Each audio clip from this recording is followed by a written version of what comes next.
Start soon. And I don't know if we're recording yet, but if It we says are, so hold on. on my end. It says Mike Turpin is recording. Yep. Okay, cool. We are recording. Yeah. Perfect. All right. Well, I have Rob Biernacki of Island Top Team, or maybe that noise was the noise. That was the noise to let us know we're recording. Did you hear that? Yeah, I heard it a little while ago. Yeah. Oh, okay. Well, on my end, I just heard the noise. We are now recording, or we were recording, and you already heard me say some of this, but I am here with Rob Biernacki of Island Top Team, BJJ Concepts. He's got a lot of stuff. I think submission formula might be one of them. We'll talk about all the things he has, and you may have seen him on different videos with Stephen Kessing. I guess I'm saying his name right. Anyway, I found out about Rob through podcasts. There's a podcast called BJJ Mental Models.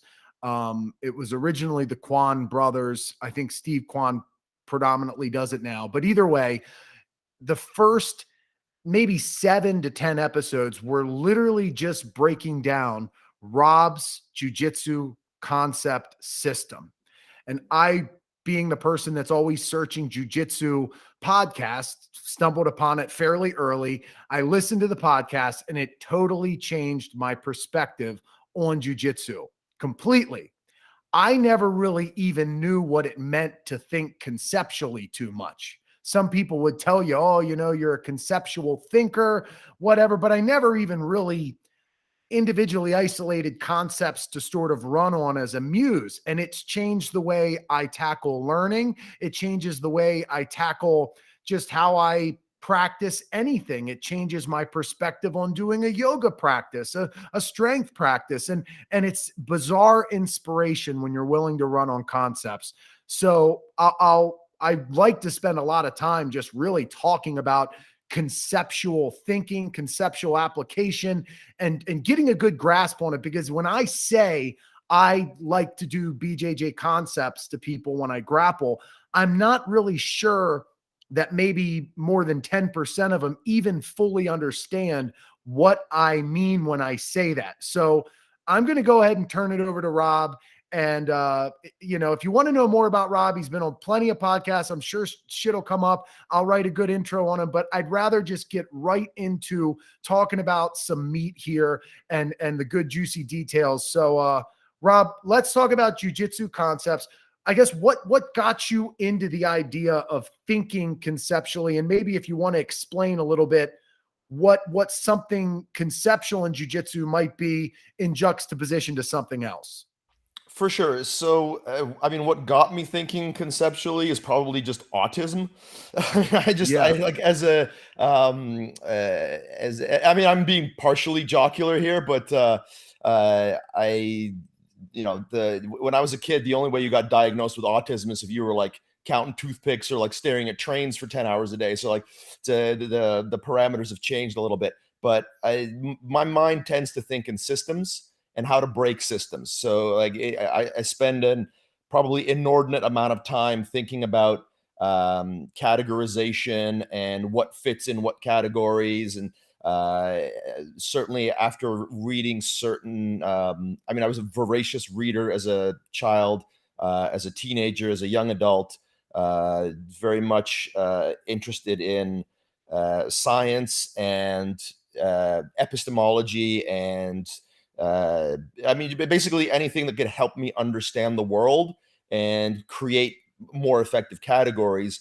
And one of the things that I was exposed to relatively early on that was kind of was very sort of foundational to my way of thinking is being exposed to a term of legal. But I'm sorry if this is going to go off in the weeds, but like I wanted to.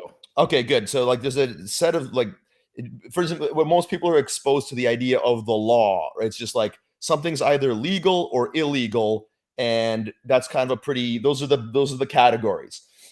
So I was as a young person, I was exposed to a further subdivision of those, which is the Latin terms are malum prohibitum and malum in se, and what that means is something is illegal because we say it's illegal, and something's illegal because it's actually wrong, right? So, Mm. like, in other words, something is declared illegal by dictum, by precept, versus something that is, whether it was illegal or not, we'd be like, hey, I probably shouldn't do that, right? So, like, the simplest example I can give is murder versus speeding.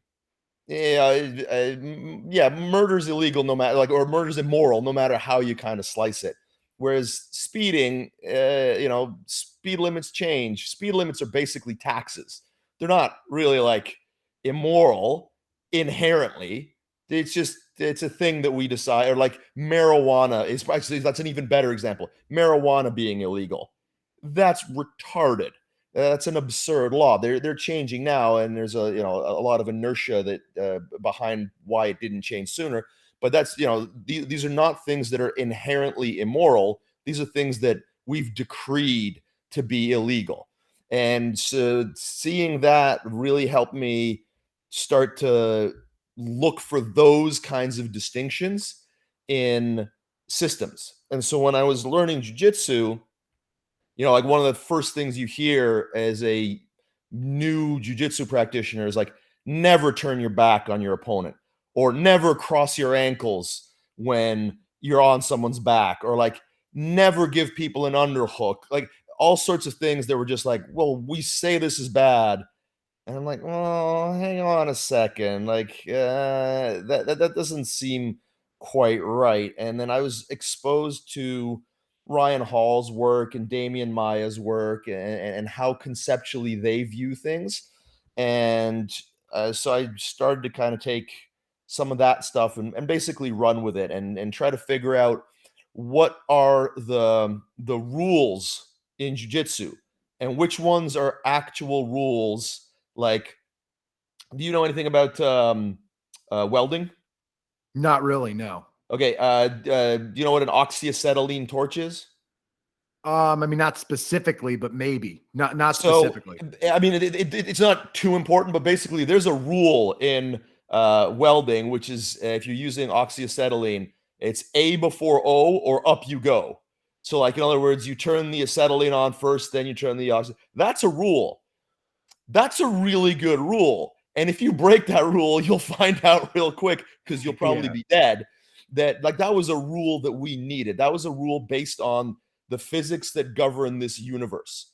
A lot of the rules in jiu-jitsu are not rules like that. They're things that instructors say because they're lazy and they don't want to explain nuance to their students. Some of these things are rules in jiu-jitsu based on the rules of certain tournaments that are disincentivizing certain behaviors. These are not hard facts of the physics of grappling. So what I was trying to figure out, based on this kind of understanding of what is a rule, what makes a rule, why do we have certain rules, and like there's a difference between the physical reality of this shouldn't work because you're not generating enough force to get the job done, and this is bad because some people under some circumstances will make you pay for it but other people won't, et cetera, et cetera. Does that make sense as a distinction between, like, what I would say is like a concept is something I can tell you with incredible confidence that, like, this is going to work based on this, based on the physics of what's happening. This is how you should do these things, versus I'm going to tell you not to do this because somebody once told me not to do this, and some people can exploit me doing this. Yeah, I mean, it makes total sense. You can think, it's easy to think of ideas of rules that you can break, but I think a lot of people probably don't know the rules that you, maybe the broader rules where like the A before O or whatever it is, Yeah, where it's like the hard finite. This is almost always the case. Like, don't turn away from somebody in bottom side control. Well, that is probably not as bad of an idea as laying flat and not moving in bottom side control for the entirety exactly, of a which match. plenty of people do, right? And Yeah. nobody ever shits on it and says that that's a bad thing to do. So the way that I arrived at a lot of the concepts that I teach is, first, and I always credit Ryan Hall primarily, but also Damian Maya, and there are a few other people that I've gone out of my way to train with, and have really helped build on that foundation. And then taking those ideas and really running with them and trying to create as many like hard concepts that are just based on the physics of body mechanics and force generation and center of gravity, things that are like things that do not change. These are constants because they are based on physics. And the fact that those constants don't change doesn't mean that the movements in jiu-jitsu don't change. And so that's why it's so important to have a conceptual understanding of why things work, because we're dealing with human bodies and different traits and abilities and different levels of timing and skill and intellect and all that. Everything's going to fall somewhere, on this spectrum. Like, if I tell you that you need base, and base is a concept, you need contact with a surface that allows you to generate force. If you don't have that, God help you. But you can have pretty shitty base if you're 300 pounds and diesel fucking strong and still get some things done. You can have, posture is another constant. It's like it's the integrity of your spinal column. If your spine is compromised, your entire body becomes very weak. But if your entire body is 300 pounds and you're diesel as fuck, your version of weak can still get a lot of things done. And then, structure. So the sort of holy trinity of concepts for me is the base, posture, and structure, which create the alignment of our body. And so structure is the efficient positioning of your limbs to achieve a goal. Efficient means that if you're weak as fuck, you're going to need to be totally efficient to get the job done.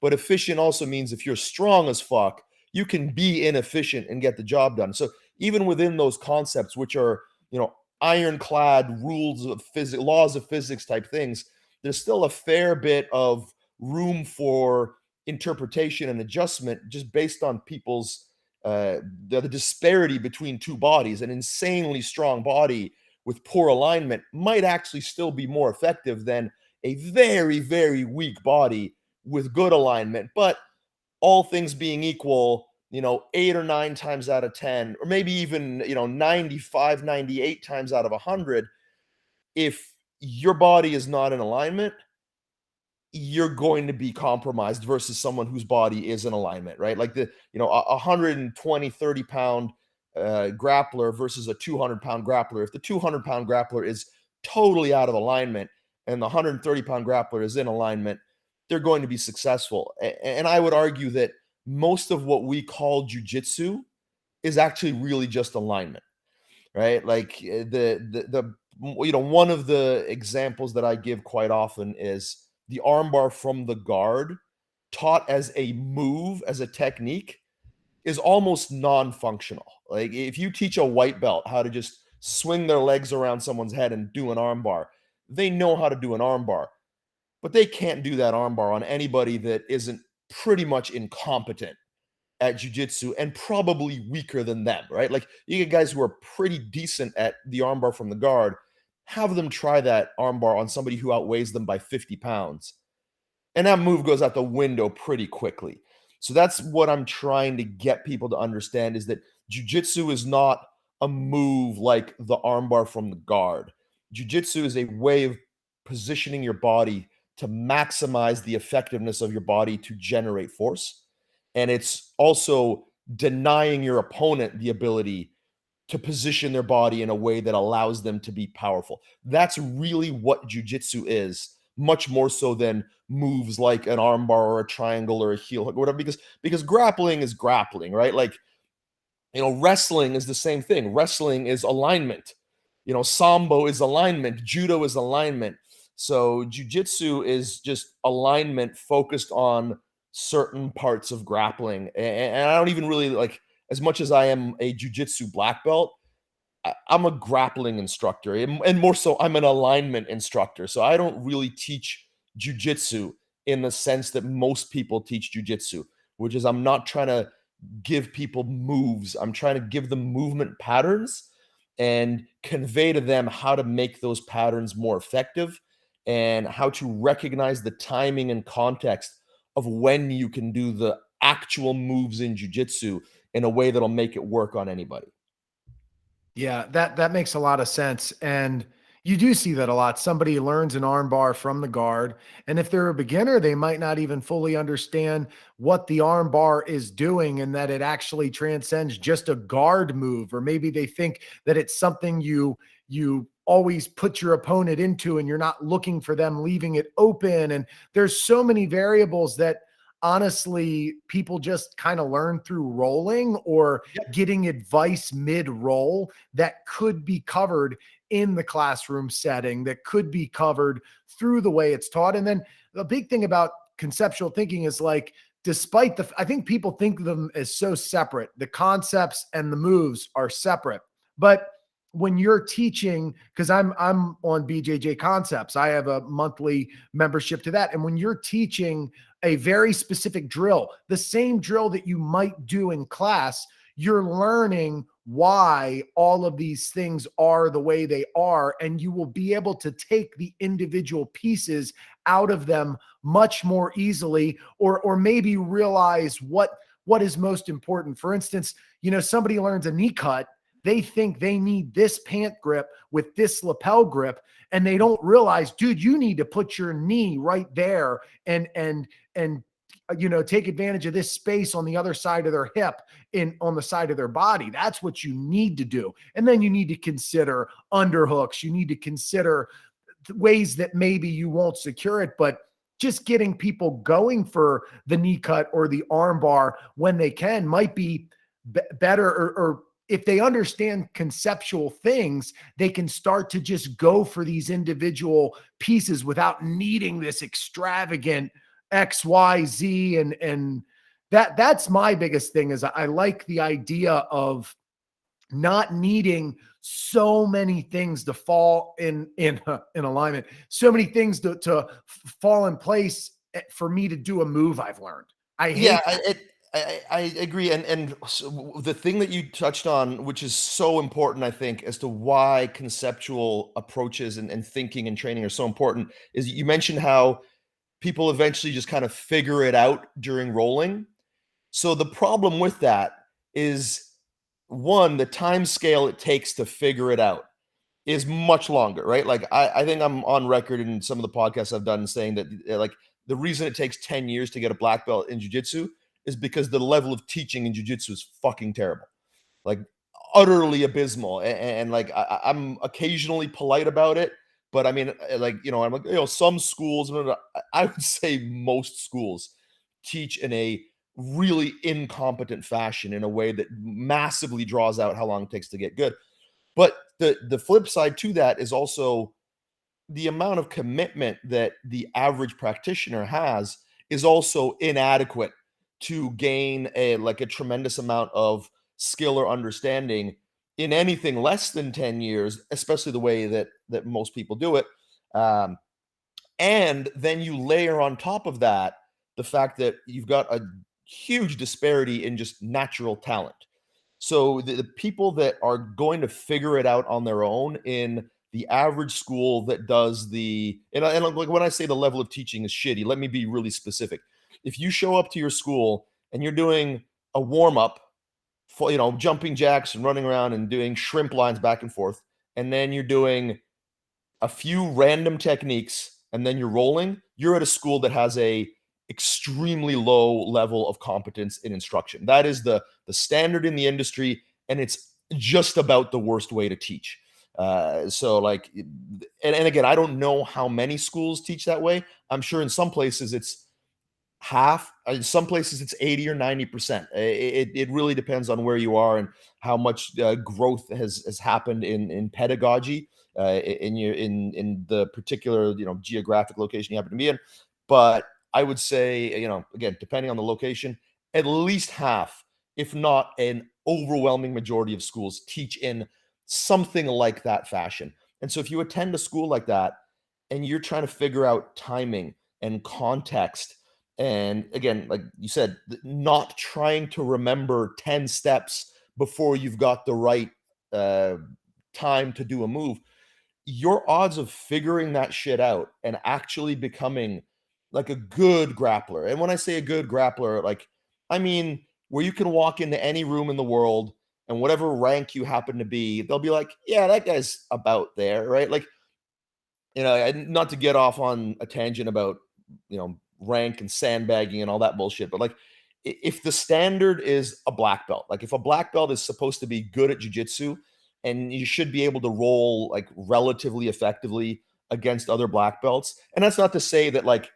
a non-competition black belt is going to be able to be able to tap a guy, a 25-year-old black belt who competes at the world level. I'm not talking about that. I'm just talking about, can you display the movement, right? Like, if I roll with, I'm 46, I compete in the masters divisions. I'm not trying to say that I'm all that great, but I can roll with adult division competitive black belts, and sometimes I'll get a stalemate round out of it, or sometimes I'll lose by a few points, and sometimes I'll get submitted. But if you watch us roll, it doesn't, even though like they're gonna get the better of me the vast majority of the time. If you watch us roll, it doesn't look like I don't belong. I'm not getting styled on. And so like, and I don't think I'm a really like great black belt when it comes to rolling. I think I'm pretty decent. But I've had people roll with me who are like, dude, you're like, a top 10% kind of black belt. I'm like, yeah, but that just means that 50% of black belts shouldn't be black belts. Like if you roll with another black belt and they just like blow through you like you're a white belt, you probably shouldn't be a black belt, right? So like if you're training at a school where that happens, where like you're a black belt and like a really good purple belt comes through and just absolutely rinses you, the reason that's happening, and I know there'll be a lot of excuse making for that, and there's like, well, they're a hobbyist and there's this and there's that. I think the reason that happens is because you're training at a school where it is literally impossible, even over the course of 10 years, 15 years, whatever, it is impossible for you to develop the skill and understanding and timing and all that you could ever be competitive with a high level black belt, let alone a high level purple belt, let alone a high level brown belt or black belt. Athleticism aside, you're just not going to understand jujitsu. You're not going to have the comprehension to do that stuff that somebody who is, an elite athlete who trains all the time is going to have. They're going to figure it out on their own. You're not. And the missing ingredient there is pedagogy, training methodology, conceptual thinking, and yes, athleticism. So there, and mat time. So there are 5 factors. So, but if we take away those first 3, there are only 2 factors that are making the difference between a regular Joe type black belt and an elite competitor black belt. So if we've taken away athleticism and mat time, those other 3 things should allow you to still be in the same realm.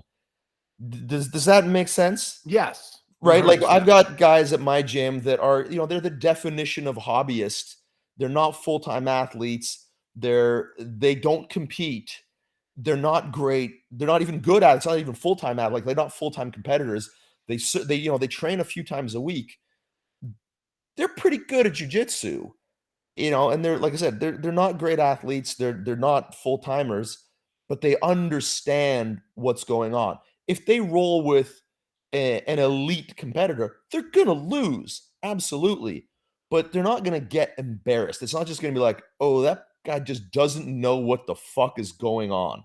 And like I said, I've had students of mine, blue belts, not full-time. I don't have any full-time competitor, just to get that out of the way. Like, I don't have anybody at my gym that's like a full-time competitor athlete that's trying to do well at the world level. I don't have that. I have guys with varying degrees of intensity that they train with, but I've had guys that are like new blue belts that have rolled with brown belts, black belts at other schools, and like just gone through them like, like a snotty rag, right? Like, you should not be a black belt. The reason a hobbyist blue belt is going through a black belt is because of the conceptual stuff. It's because of the training methodology. It's because they actually understand jujitsu. And then you add to the fact that this black belt shouldn't be a black belt, and that's why it happens. So the importance of conceptual understanding, training methodology, pedagogy, all that kind of stuff, if you're not going to be a full-time athlete, if you're not a just genetically lucky person who will figure it out on their own no matter where they train. Like you can be at a shitty school, and if you're a BJ Penn, a Caio Terra, a Marcelo Garcia, or whatever, like there are guys out there that are just geniuses for human movement. Those people will be good no matter where they go because they'll just figure it out on their own. It's everyone else. It's guys like me who are shitty athletes whose bodies don't hold up well to training 6 days a week, 2 sessions a day. Like I can't do that. The only reason I can hang with people who can do that is because I've got a methodology that allows me to efficiently and deeply understand what is going on in every exchange that we have. Doesn't mean I'll win those exchanges because again, the athleticism, the match, the timing, all that factors in.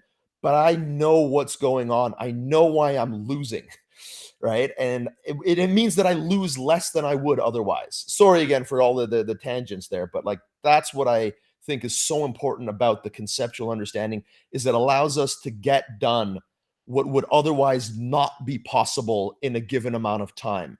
It's one of the visiting students that came to me said, I'm like a jujitsu accelerator. And there are these, in the corporate world, an accelerator is someone you go to for like a crash course that lets you accelerate your understanding in a given topic. So that this conceptual methodology that we use is basically an accelerator for people who don't have the time or the inclination to be a full-time athlete, but they still want to get good. And then if you apply that accelerator method to somebody who is a full-time athlete and is going to put the time in, that's when you see, like when you see guys who train with Danaher and they're, world level competitors in 3, 4 years, 5 years, that's an example of a good conceptual approach, a good training approach, a good pedagogy, then also being applied to, elite athletes. And so like when you put all those things together, that's what I mean when I say it shouldn't take 10 years to get a black belt.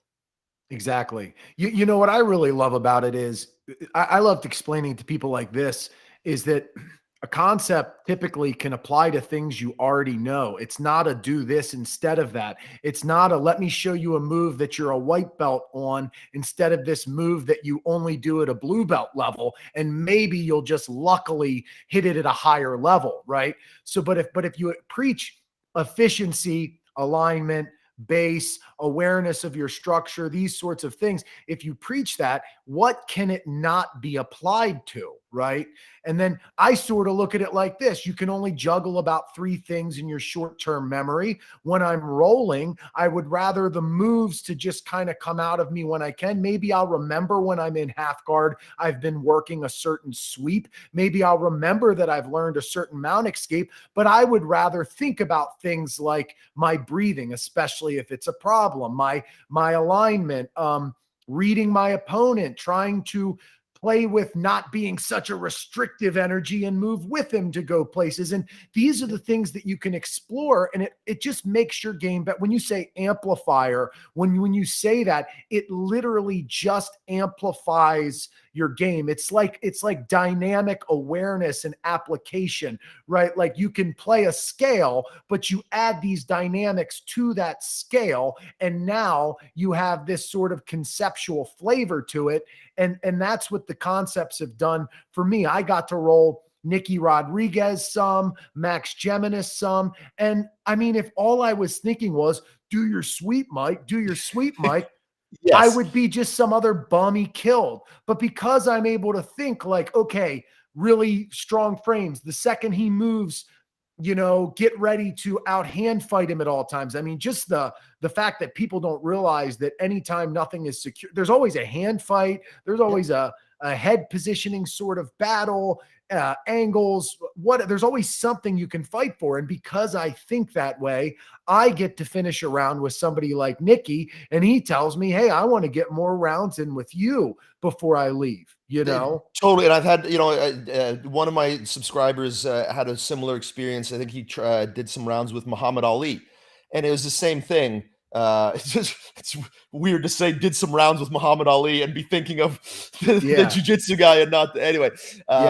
But he was the same thing. He was like, man, it really helped me get through scenarios that otherwise would not have been possible. And, I know I've had that experience, people who move to my academy have the same experience in reverse, which is like, we'll have purple belts move here from another club, and they're just like, after their first week, they'll just like, they'll talk to me like, dude, I don't feel like a purple belt. I'm terrible. Like I'm struggling to pass the guard of white belts. 4-stripe white belts are passing my guard. Like, what the fuck?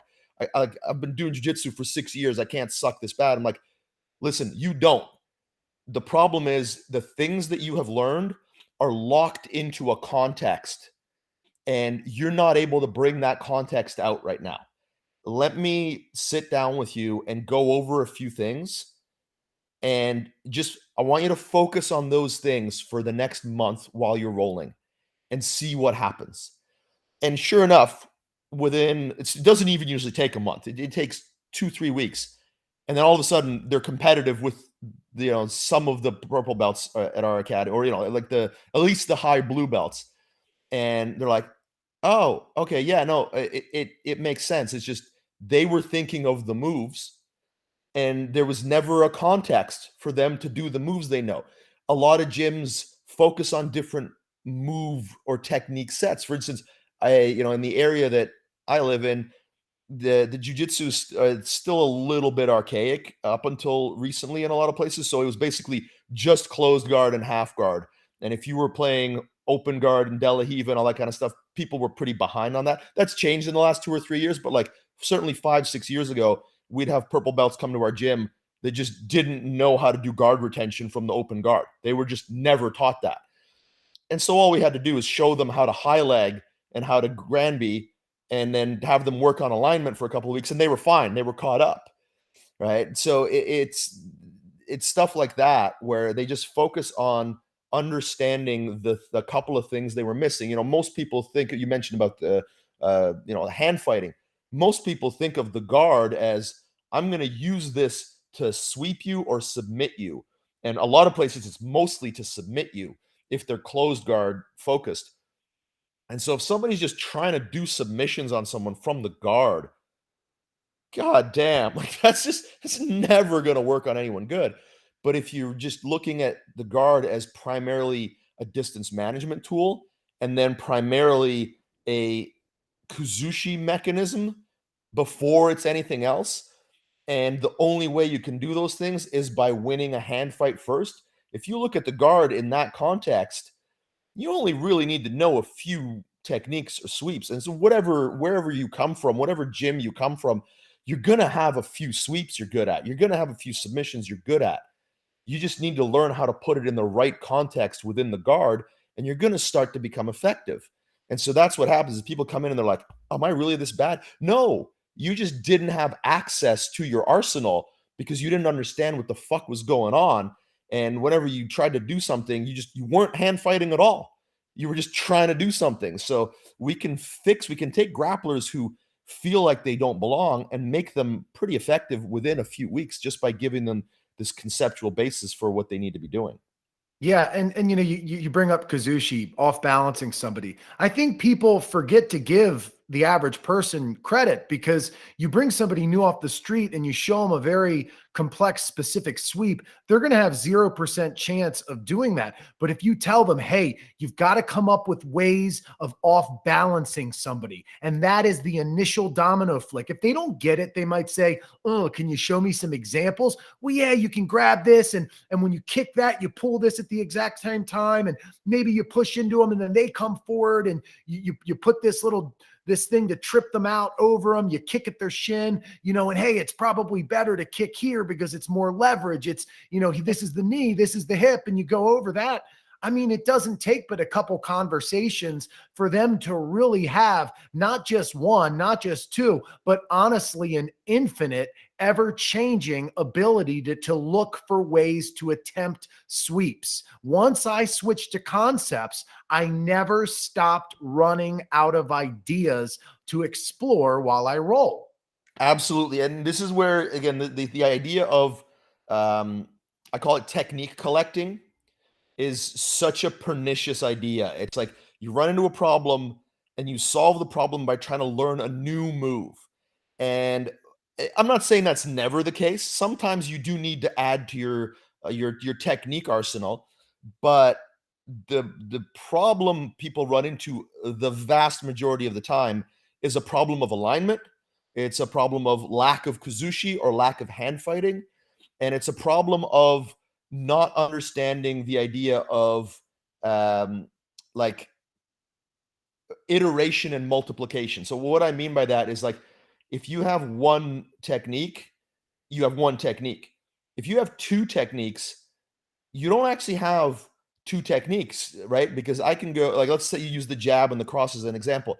I don't just have the jab and the cross, I have the combination of the jab and the cross. So that's a third technique. And then I have the combination of the cross and the jab. So that's a fourth technique. So now all of a sudden I've gone from two techniques to four techniques without ever adding any new knowledge. I just have to know that I can combine those things. So when we learn a technique in jiu-jitsu, it's really important that we understand it from the perspective of, we're going to go to do this. And when we go to do this, we can probably connect it with this other thing. And so we've gone from having two, like from the half guard, if you are getting an underhook, that action itself is going to draw a reaction from your opponent. And then usually they're going to overhook you. And then when they overhook you, you can go to the plan B sweep, right? And if they don't overhook you, you can threaten the back. And so you threaten to come up and they're going to base, and you just chaining those two things, right? And especially if you now add the knee torque mechanism, which Lucas Leite is famous for. Like, if you watch that guy's game, it's so fucking simple. He's basically doing two or three things, and those things are kind of Bernardo Faria saying, they're like, even Leandro Lowe, like countless examples of guys that don't have an incredibly ornate game. And there are guys that do, like Kayotera can do just about anything. Like I've never trained with anybody who is so proficient at so many different guards and techniques and things like that. So that's an example of a guy who's just an almost infinite arsenal. But that's not what it takes to be good.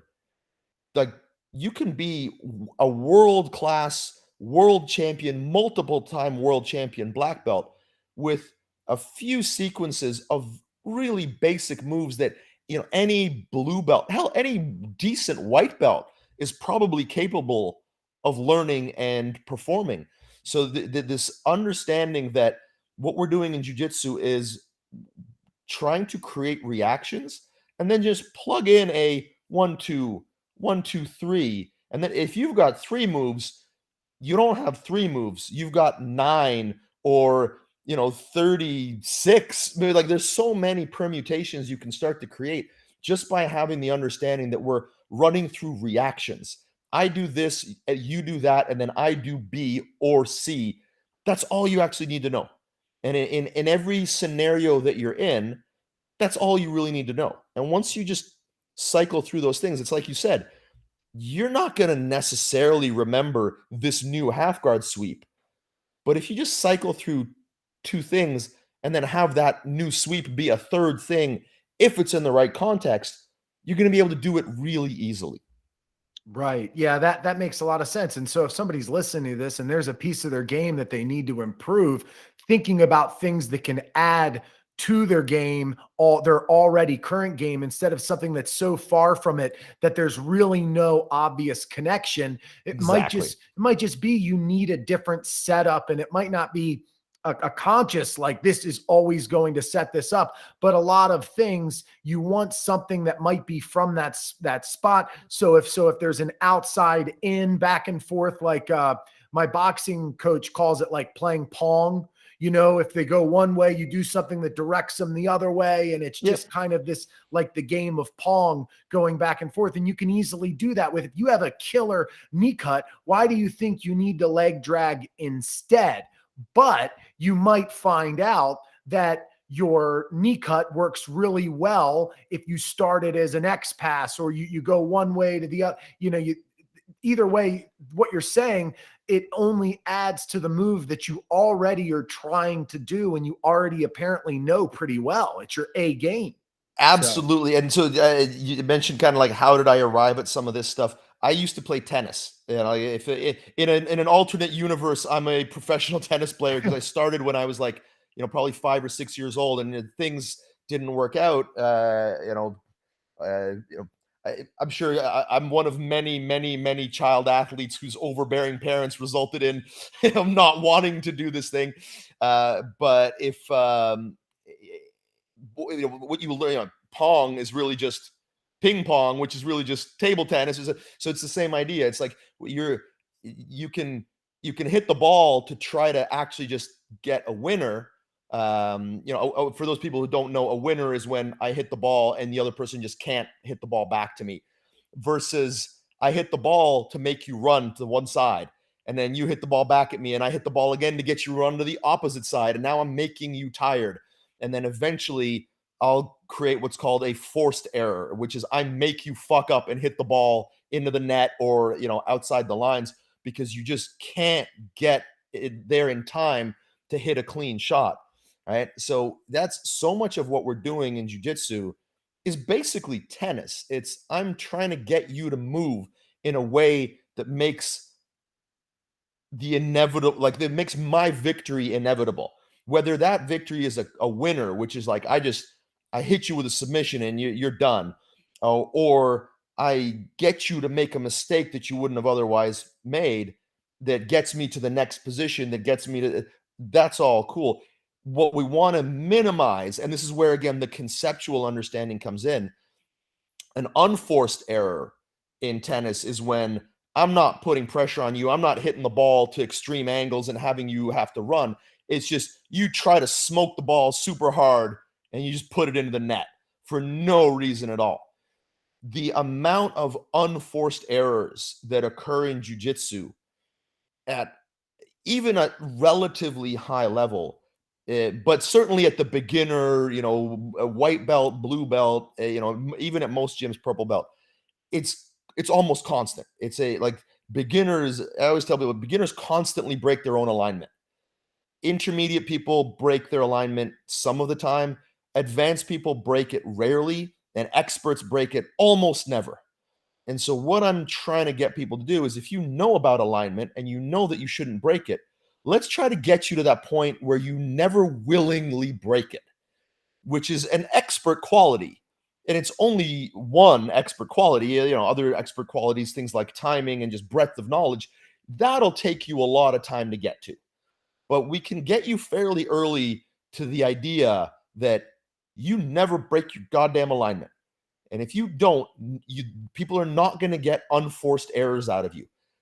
They'll get forced errors. Like, you know, if I'm rolling with a white belt, even if they're rock solid in trying to keep their alignment, I can make them break their alignment because I'm better at jiu-jitsu than they are.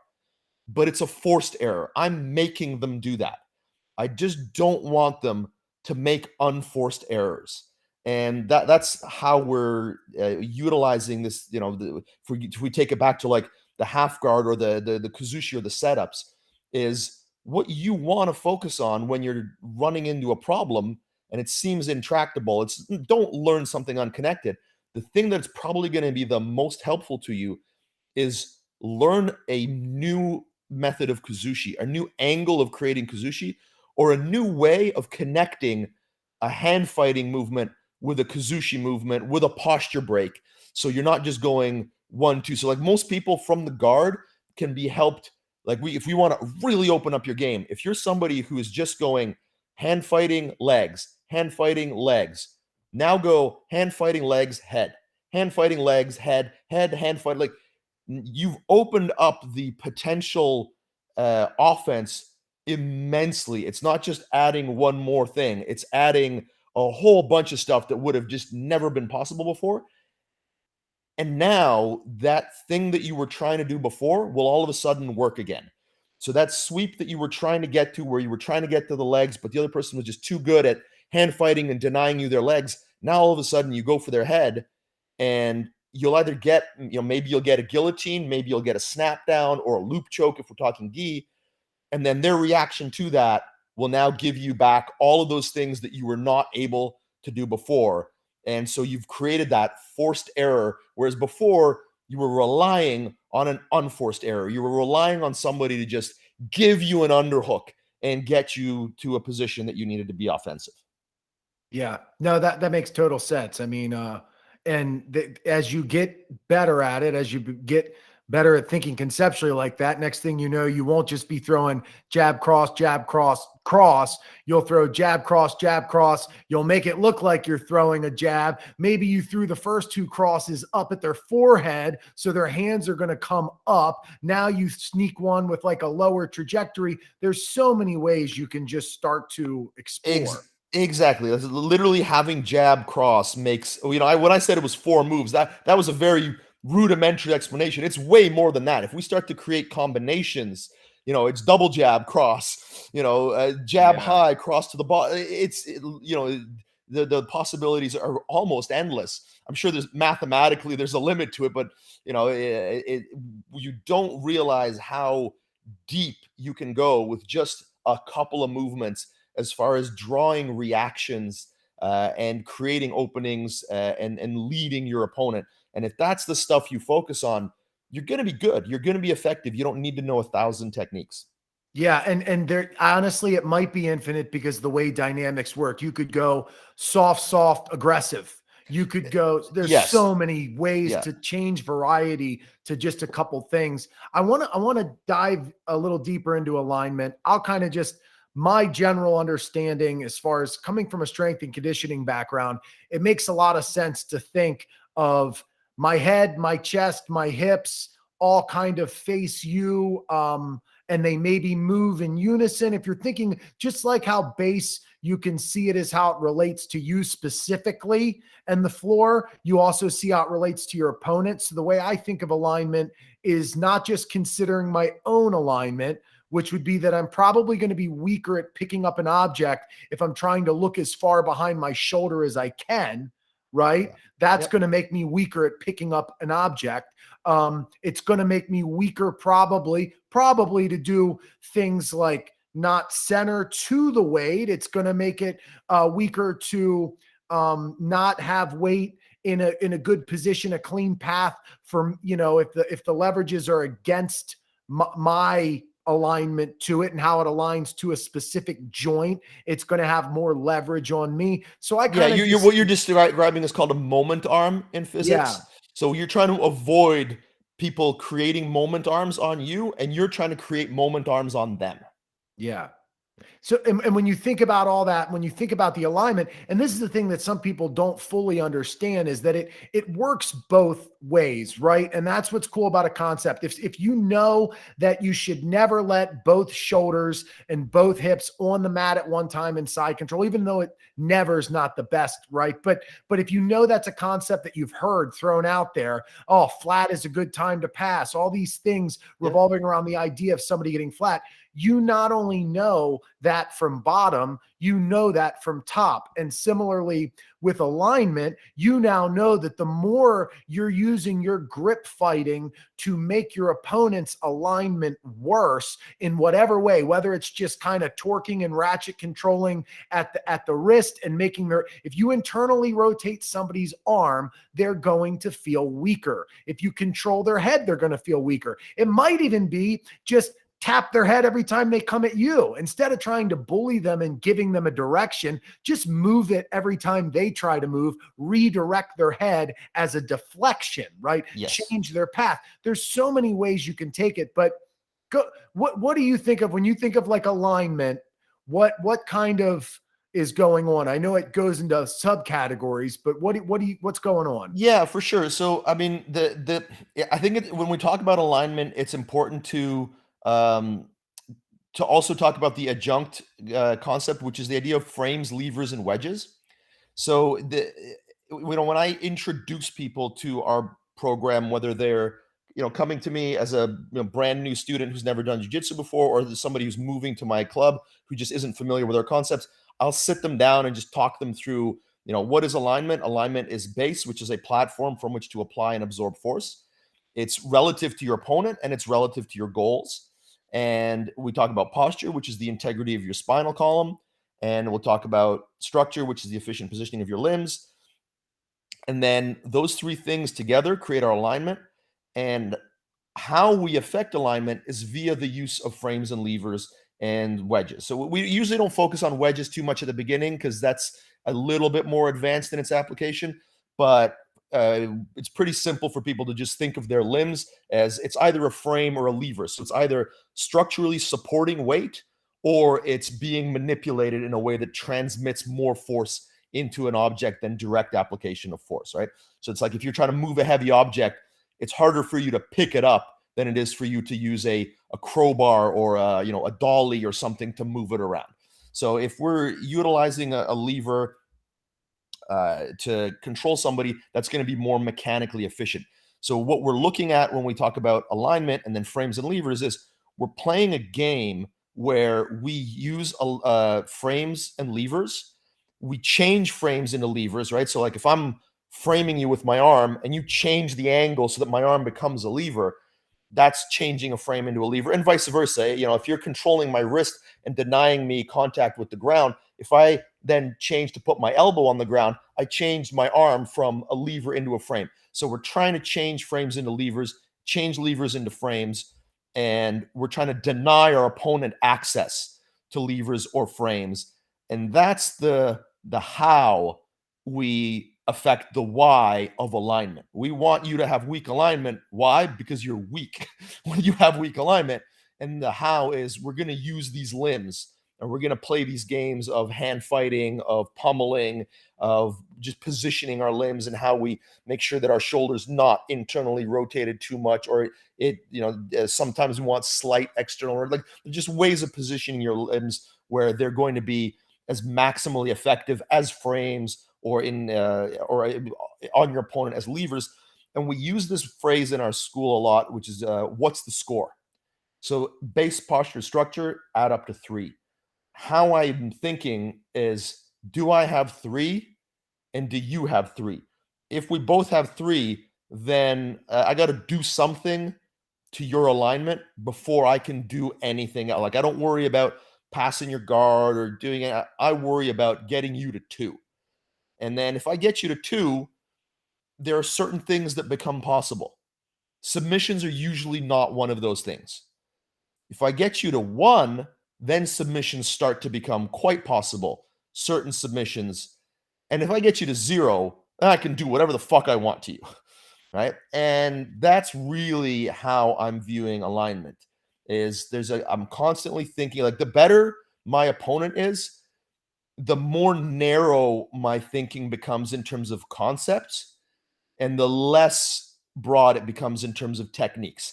If I'm rolling with, if I go down to California and I'm doing some training with Kai Otera, who's my coach, if I'm rolling with Kai Otera, you can be goddamn sure I'm not at all thinking of, I want to do this move to him, because anytime I've done that, I've gotten badly fucked up. And anytime I've like survived rounds, gotten a stalemate round, and by the way, like when I say stalemate round, that's me going at 80% and him going at 40 or 50% because he doesn't need to try. So I'm not trying to like say that I'm like in any way like on even playing field with Kaio. But like anytime I've managed to kind of just neutralize what he's trying to do, it's because all I'm thinking of is, do I have frames? Is he trying to get a lever? Don't let him get a lever. Try to get a lever on him. Oh, big surprise. He prevented me from doing it. Okay, try again. And that's it. That's all I'm thinking of. If I try to go beyond that, because he's better at jiu-jitsu than I am, if I start trying to do shit, I'm going to make an unforced error. I'm going to extend one of my limbs and give him a lever. I'm going to create a shift in my center of gravity and my momentum that gives him the ability to redirect me. And then he's going to exploit that really well. So that's like, the better my opponent is, the less I'm thinking about anything other than literally frames, levers, wedges. Where's my center of gravity? Where's my base? Where's my posture? Where's my structure?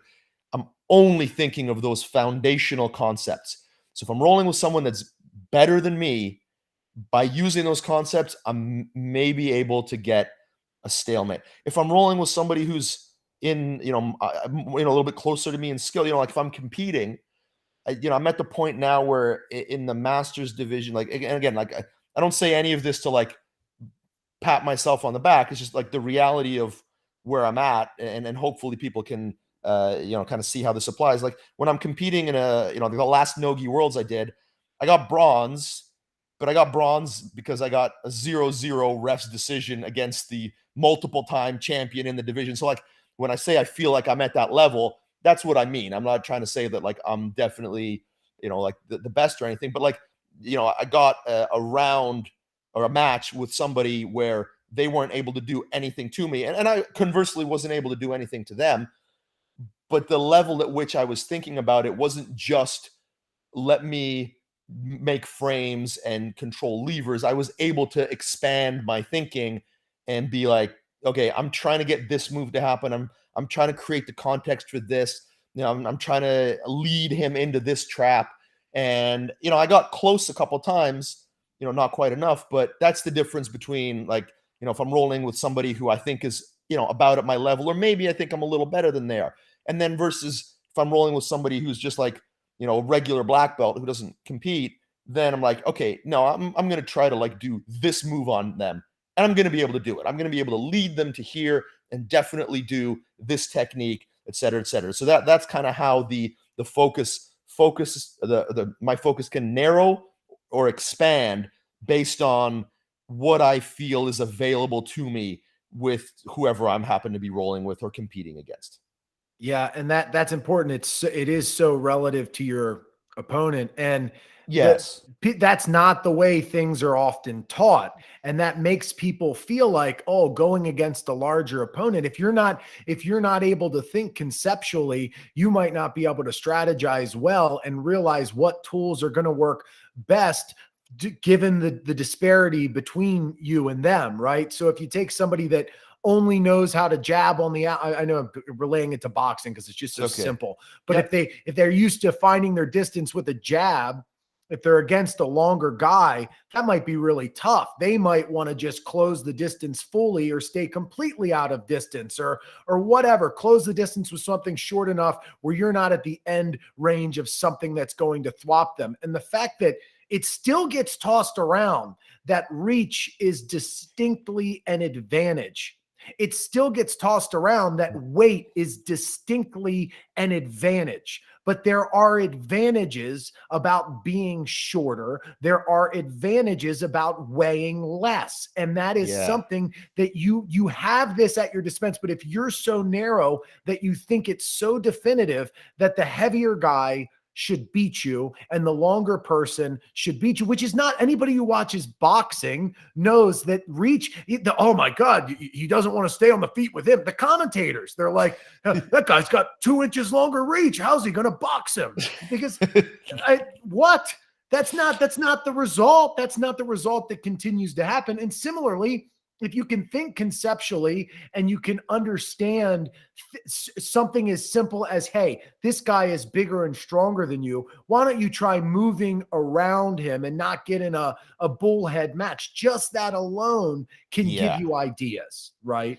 Yeah, absolutely. And that's why it's so important that like, when we talk about like part of the conceptual understanding, and this might be something that we devote another episode to if we get too into the weeds, but when we talk about traits, so you're describing length, you're describing weight, explosiveness is a trait, flexibility is a trait, and somebody can be short but still slender, and somebody could be tall but quite stocky, and the amount of options available to you based on that is going to change. And if we're teaching moves to people, and if you got the head instructor at your academy is 6'2" and weighs 180 pounds, they're going to have a certain body type.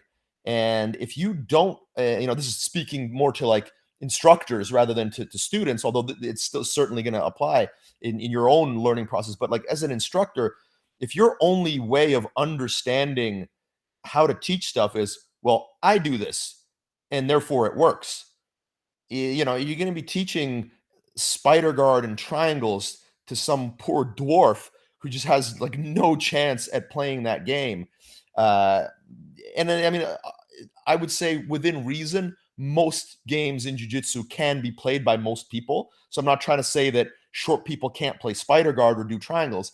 It's just at a certain point, if you don't understand what is making this work from a conceptual basis, you're going to just be trying to teach moves to people who have, it's not that they can't do them, it's just that they have a lower likelihood of doing them. And your ability to enhance your students' experience and give them the best coaching and tailor the instruction to them, it's just going to be so limited because you only understand this from a moves perspective. So the degree to which conceptual thinking has an influence on body type in jiu-jitsu and how you can attack differently, as you're talking about it mostly from the perspective of attacking differently, but teaching differently and conveying information differently and giving people the tools to understand how they need to attack different body types differently, different types of fighters differently. That all comes from understanding it conceptually.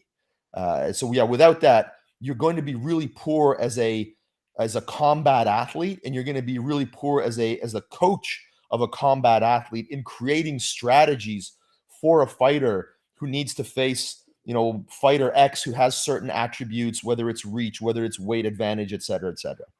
Yeah. And something I definitely want to cover is just going a little deep on efficiency. And I'll this is another way I kind of see some of these concepts as I've thought more about them is there's something that unifies the people at the top of everything, right? In music, it might be they all are fairly confident in a way, like, or that might not be the best example, right? But efficiency of energy is going to be one. When you watch people at the highest level, they're not grimacing and wasting energy left and right. They're not holding their breath left and right. And when I tell new people, I say, hey man, you've got to get better about your breathing. You have got to stop holding your breath. And they're like, oh, I know. And I'm like, no, but you need to focus on it. You actually need to focus on it. And I have developed like my own sort of things that I like to tell myself, hey, good technique feels like nothing. And I Yes. don't know that there's a single time that is wrong. Anything you feel, any lean, any excessive whatever, your energy, everything should just feel like one whole unit, whether you're putting all of your weight in one spot or not. Or when people are walking on their hands, they don't feel a tremendous amount of pressure in their arms, right? It Yes. feels easy. And high level technique always feels like nothing. And not, I mean, it's at least a hell of a goal, right? And that aligns well with energy efficiency. So your breath is a good factor in there. And here's something that people don't consider a whole lot is you talk about training a lot. Well, I roll about as much as everybody. I do landscaping, I do strength training, I go to a yoga studio. I am as active as it gets, but I prioritize efficiency as my balance, efficiency, breath. These are the principles I live on. So I get injured less. Why? Because I am efficient. If you're efficient, you inevitably have to have good alignment, right? Because Yes. broken alignment is inefficient. So to me, I see everything. And when people talk about things like balance, that is a factor with efficiency. See, a lot of these things actually swallow the other ones. A lot of Absolutely. alignment kind of swallows some of the other concepts, but then some of the other concepts swallow alignment as well. You can't break alignment and be efficient unless you start going in another direction immediately and use that alignment for something else. That's right. So Yeah, absolutely. efficiency is huge. One of the things that I try to convey to beginners is if it feels like it's hard to do, or if you feel weak, you're doing it wrong. Like if there's ever a movement that you're doing and it just feels like a struggle, you're doing it wrong. Now, that doesn't mean there's no struggle ever. Like, I don't care how good you get at mount escapes, it's going to be a bit of a struggle to move a human body that's on top of you. So I'm not saying zero struggle, but when you say it feels like nothing, the moment where you actually like get someone's weight onto your frames and move out from underneath them and escape the mount, that should still feel fairly easy. It's just the preparatory work of getting to that moment. That's always going to be a struggle. Like I don't care how good you are. If you're mounted by someone else who's good, it's going to be more effort to get out than just, snapping your fingers type of shit. It's one of the things that drives me crazy in jiu-jitsu is when instructors are like, oh, escaping whatever, that's easy. Well, yeah, dude, it's easy for you because you're a black belt doing it on a white belt. It's never easy to escape bad positions, because if you got put in a bad position, it means your alignment got broken. It means you made some errors, forced or unforced. It means someone got you into a compromised position. If it was easy to escape things like that, jiu-jitsu wouldn't really work, right? Like, obviously, if you let someone get there because you're just better than they are and you're styling on them, then yes, it's easy. I'm not like, in certain contexts, it is easy to escape bad positions. But all things being equal, if somebody, passes your guard and gets to side control and gets to knee ride and then mounts you because they're better than you, it's not going to be, you might still get out, but it's not going to be easy. Right. And these are things that if you're looking to improve a drill, or how could I get better at this drill? I mean, as a big guy standing passing, I think that's one, the coordination and the efficiency in a standing pass. Well, shit, if you can't even do that drill without getting tired after 10 reps, that's not going to be a move you want to go for. And you're going to think it's just not for you. So drilling for efficiency, drilling for these sorts of implementing the concepts into the work is just so game changing. And I really go back to when you look at the highest level, and that is a good way to reverse engineer your concepts and principles, right? For sure. What does everybody at the highest level do? Well, they don't all do this one pass. They don't all do this one submission. They may all have a good submission at a high level. They may all have a pass or two. They may all change certain things, right? They definitely are all doing something. You mentioned earlier how frequently a black belt loses his alignment. More than likely, if they lose it, it's because their opponent misaligns them, So Bingo. Yep. That's when it happens really at high purple belt and up for the most part. I would imagine it's just how good you are at either using it to your advantage when it happens, or just how good you are at avoiding it being, happening to you. But I mean, when you look at the highest level, the efficiency of even your powerhouse people, their ability to know that I'm exploding, and then I like to use volume 0, volume 10. If I'm going to explode, it's as quickly as I can get back to a volume 0 that I can, a baseline, almost like a karate blitz. You go back to that. Why am I staying at volume 6 habitually? Why can't I settle into this pin more and not waste so much damned energy? Yes. And so what you're describing is actually tempo changes. So that's a term. I mean, it's a music term. Right. It's a term that is used quite a bit in striking. It's not used very much in grappling. And depending on how much movement-based grappling you use, and when I say obviously all grappling is movement, but like, when I say movement-based, as an example, Rafa Mendes, that's a movement-based grappler, versus, Murillo Santana, who's just smearing you into the mat with incremental, he is moving, but he's moving a hell of a lot less in any given amount of time than someone like Rafa Mendes. So like, if you're really movement-based and you're trying to, kind of overwhelm people with speed, if you're at a 10 all the time, if you don't overwhelm the other person in the first 30 seconds, you're going to gas. You're absolutely going to blow your wad.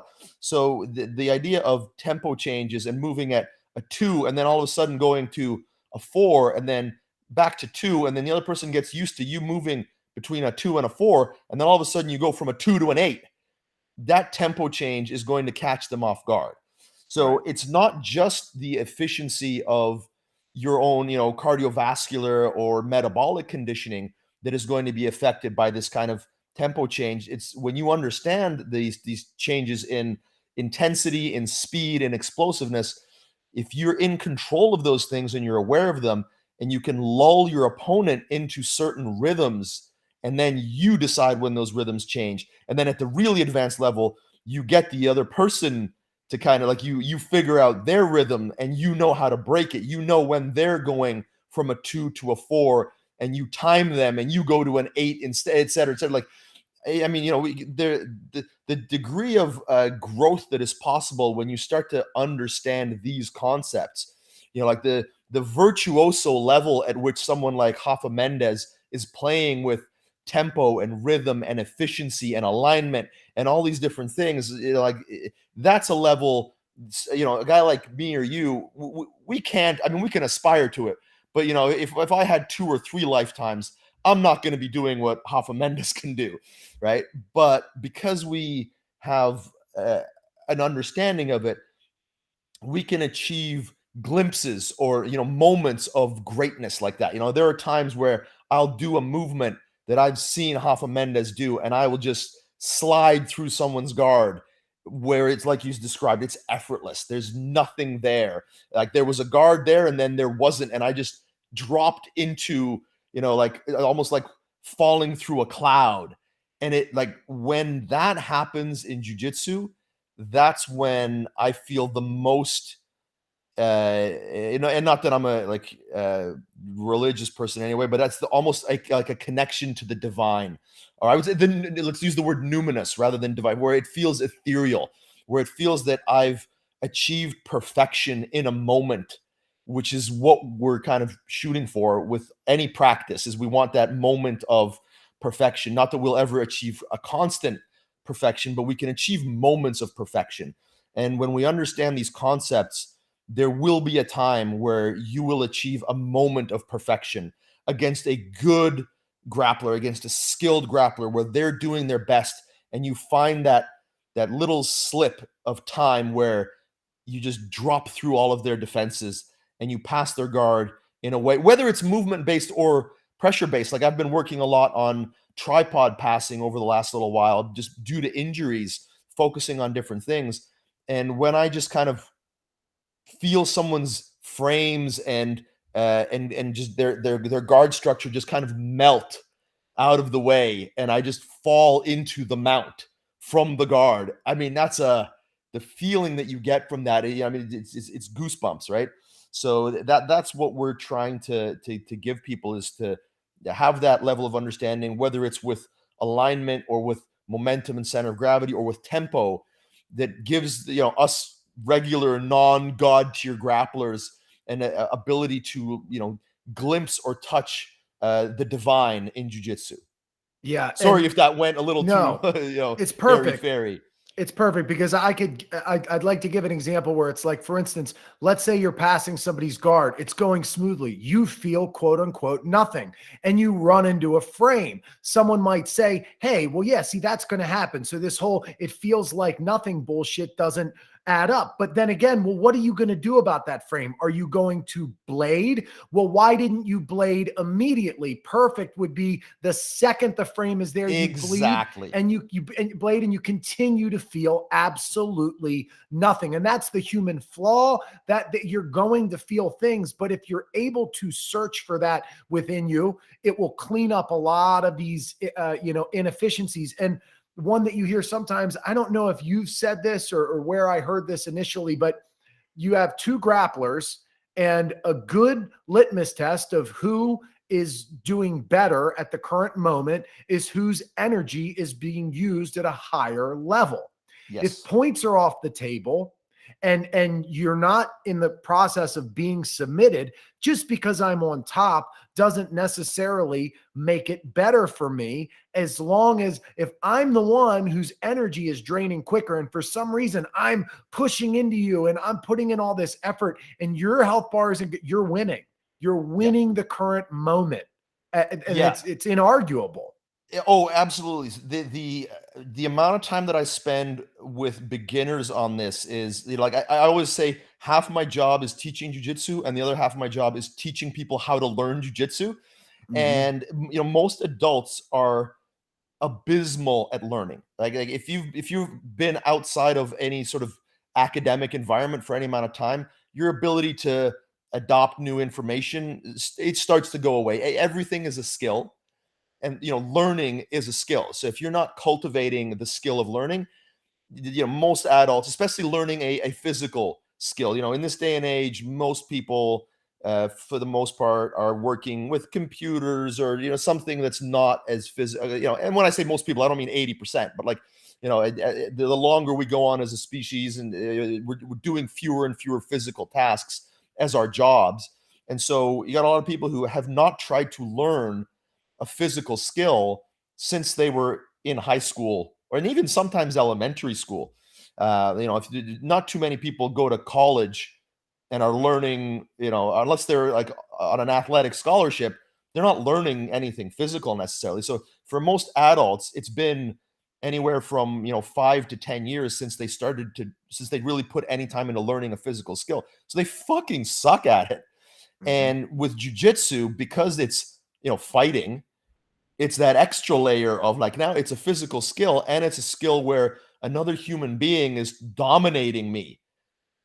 So the amount of layers we have to peel away from them to get them to stop just going and just trying as physically hard as possible in every moment it's an immense task. And so I'll roll with people, and at the end of the round, and sometimes during the round, but definitely at the end of if I'm really trying to make my point, I'm like, at the end of the round, I'll be like, what's your, like, pay attention, listen to yourself, listen to your breathing. They're like, and I'm like, okay, and now listen to my breathing. And I'm sitting there and I'm literally barely having to breathe.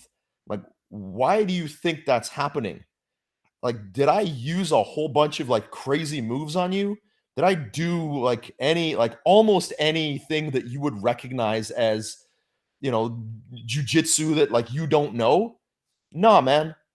I just kind of framed like I did this like, you're fucking exhausted and nothing happened. Because during that roll, I'm not submitting them a bunch of times. They're not moving a whole bunch. There very little is actually happening in the round. Sometimes when I'm trying to get through to the thick skull of one of my purple belts who's deciding that this is the round where I'm going to get Rob.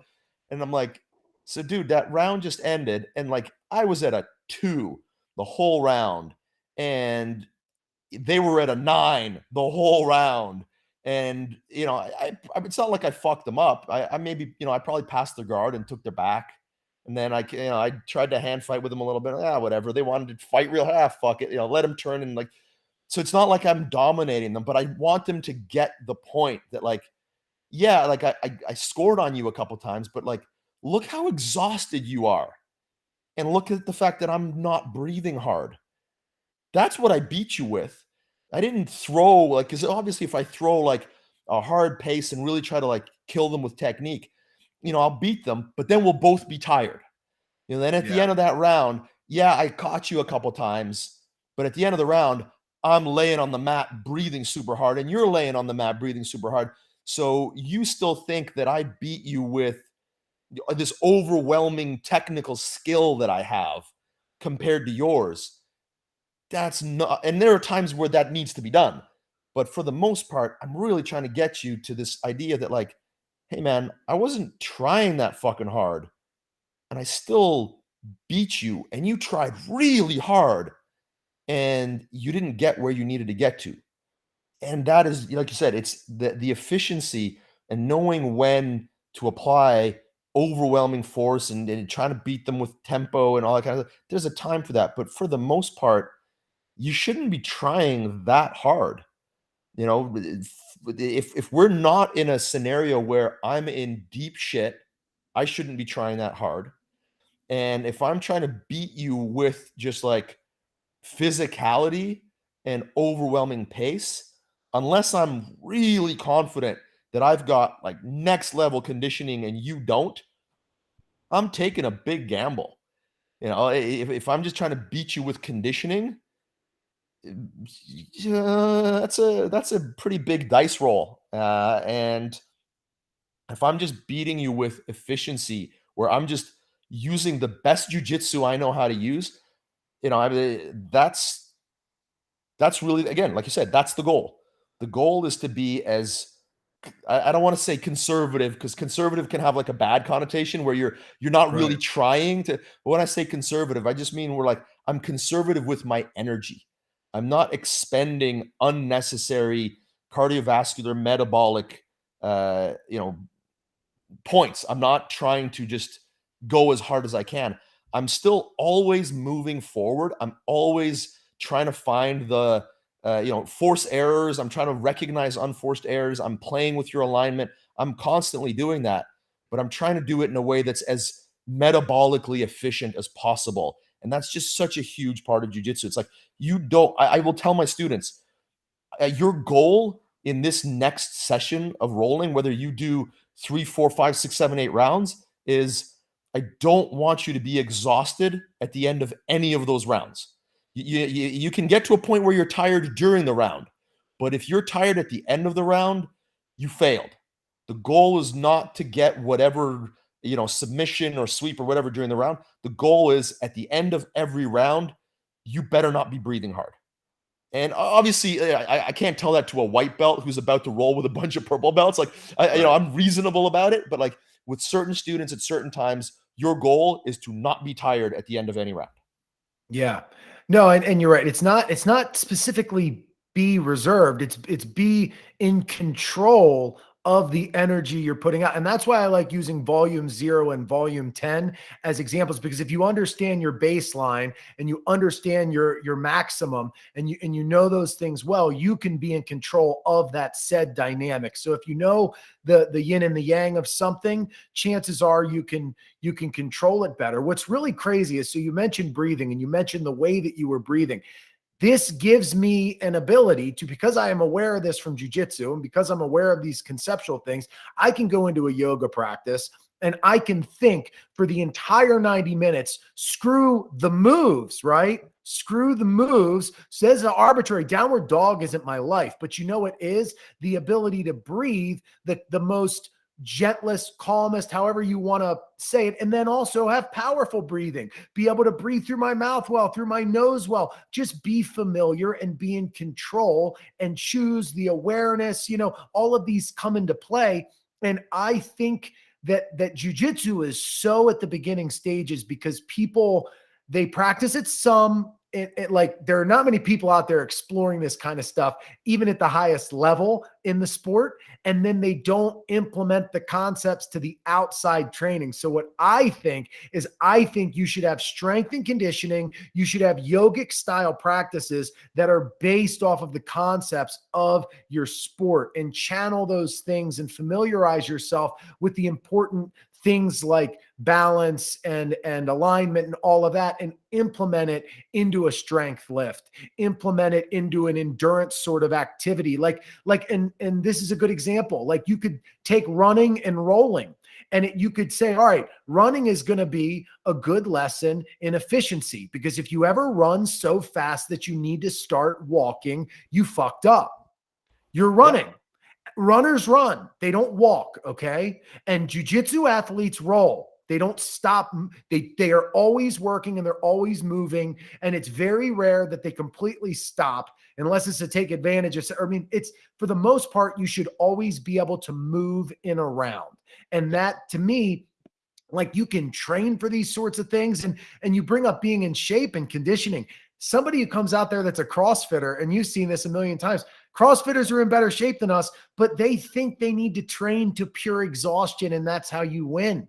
Yeah. They redline. So basically you're against an opponent that's able to make the weight heavier out of nowhere or make the speed faster out of nowhere. So I let you get to your 80 to 90% exertion. Then I push you over the edge. I'll beat that 90% of the time, unless you are just a total freak.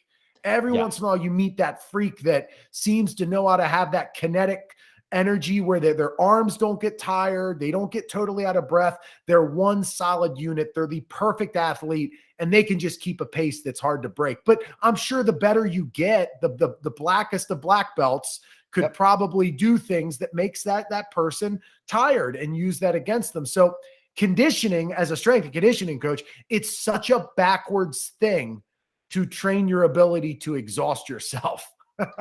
Yeah, I mean, don't get me started on CrossFit, because we can have a a shitting on that kind of festival here. But yeah, I mean, there's a lot of stuff that's a lot of methodologies that are not very intelligently designed, and I think the jujitsu world is kind of rife with that. We're in the infancy of jujitsu as a sport, I mean, it's barely a legitimate sport at this point. It has a long way to go. to create that. And it's barely a professional sport at this point, and it has a long way to go to create that. And advancements in, like you said, in strength and conditioning, and just understanding what the different aspects of it people can focus on to maximize their effectiveness as competitive athletes. That's an area that it's not well exploited, and given enough time, in 10 years, in 20 years, in 30 years, hopefully we'll see more money come into the sport, which creates more resources for the exploiting the kind of things that you're talking about, and we'll see just create like the jiu-jitsu athletes in a decade. I mean, you can already see it if you look at what jiu-jitsu athletes look like 10 years ago versus what they look like 20 years ago. The skill level on display at the at the world championships, the black belt division, it's a whole other league than it was back then. So yeah. There's two things I definitely want to mention before we wrap up. The first thing is, if you're listening to this and you're like, I'm just not a conceptual thinker. Well, somebody's already presenting the concepts for you, and anybody can think about their breath. Like, here's a random example anybody can think about. If you get a grip, know that it can be yours or it can be theirs. If I get an underhook, that can be my underhook and I can be using it to my advantage. Or now that we are connected, you can use it against me. And being aware of dominating with the connections is something anybody can apply. You don't just get a 2-on-1 to get it, because now they can use that potentially to reposition or do something to you, the same way an overhook can beat an underhook. But I like to tell people that, and there could be anything. You could just go over the idea of putting more weight on your opponent than the mat when it comes to pressure, right? Like, whatever the concept is, there are simple enough concepts where if you actually fucking try and just, instead of just totally saying, when two guys like me and you get down there's a rabbit hole in a conversation like this, it can come across to people that, like, if you don't just like to think this way and don't like to chase rabbit holes, then you can't make use of this. My job, career, calling, life really is about these concepts and about exploring them very deeply. So I'm going to talk about them in a way that seems like that's the case. That doesn't mean that everybody who needs to make you, or who can make use of some concepts, needs to have the same depth or the same attachment or the same level of exploration that I have. You can take a couple of concepts, or even one, and have it be extremely useful to you. So yeah, I'm really glad that you brought that up. We're not trying to make the point that you need to understand this as much as we're trying to, but the fact that we're able to enables us to hopefully give you one or two or whatever, however many concepts that can still be an accelerator, still be a shortcut, still be a point that enhances your game that would just not otherwise be possible if you were trying to collect techniques. Yeah, that is very true. Like, if there's one or two things that you heard that remotely made sense, that is more than enough to apply to so many things. And that's the ultimate point. Yeah, if you're drilling a move, you still might need to know, well, this one is one where you grip all the way into the lapel, and this is one where you leave a little slack. We're not telling you to figure this shit out on your own completely, and you're going to that's why the concepts go with the moves, and you still explain the moves. Oh, this C grip seems to work well here. And even if you don't remember, if you just remember that your coach happened to show this one using a C grip instead of a pant grip, so be it. If that's the way you categorize it and use it, and you don't fully understand it, you still have concepts that you know, and it's not as daunting of a task as it sounds. It's freeing. It's invigorating. It's so fun. And that's what I want to talk about. The last thing that I really wanted to bring up is the idea of gamification. And I've gotten to the point where do you mind if you say whatever you want to say? Yeah. Like, if we're going to get into gamification, I'd honestly rather we just do an entire episode on it, because that is not something we can just be like, oh yeah, here's a little bit about it. Like, no, you're right. That is a very deep, and I would say like equally important topic, because those are the two. Like, I tend to be more known for the conceptual stuff, but I saw a comment somewhere where, and I'm glad this person made it, is like, Rob is known for the conceptual stuff, but he's like, I actually feel that the gamification stuff is equally, if not more important in helping people improve their jujitsu, because the conceptual stuff, as we kind of touched on, like if you're cerebral, it helps you more. Like if you're just a total fucking meathead, the amount of conceptual understanding you're ever going to gain is limited. There is no limit to how much gamification helps everybody.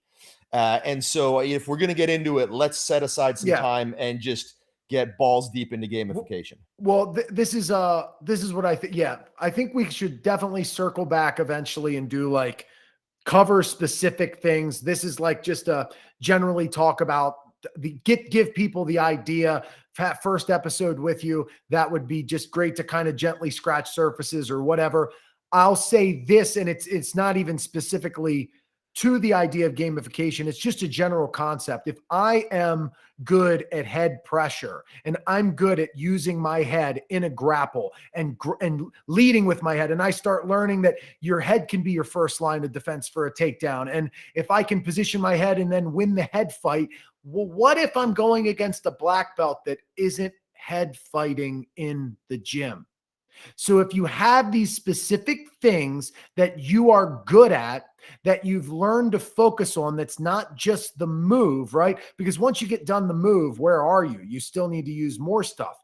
But these things that you can use almost everywhere. If I'm good at head fighting, I can do it almost everywhere, especially if we start in a neutral position. And I can always do things with that, but I don't need to go further down that. The point is that you can play games that your opponent doesn't know that you are A, playing, or B, if they do, have ever played before in their life. And because of the conceptual approach that I have, I get to go against black belts, and I swear they might not be the best black belts when I do this.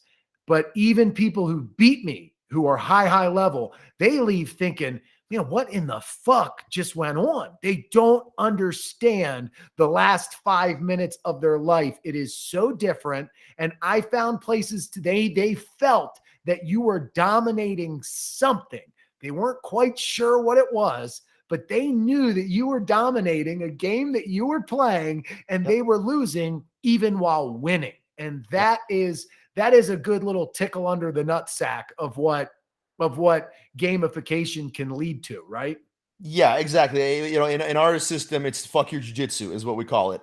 Right. And yeah, you know, I've done rounds with people where I'm doing fuck your jujitsu and they don't know what fuck your jujitsu is, and they're just like, "What the hell happened in that round?" But yeah, let's Yes. maybe leave it there, and we can, like I said, let's get balls deep into that topic on another occasion.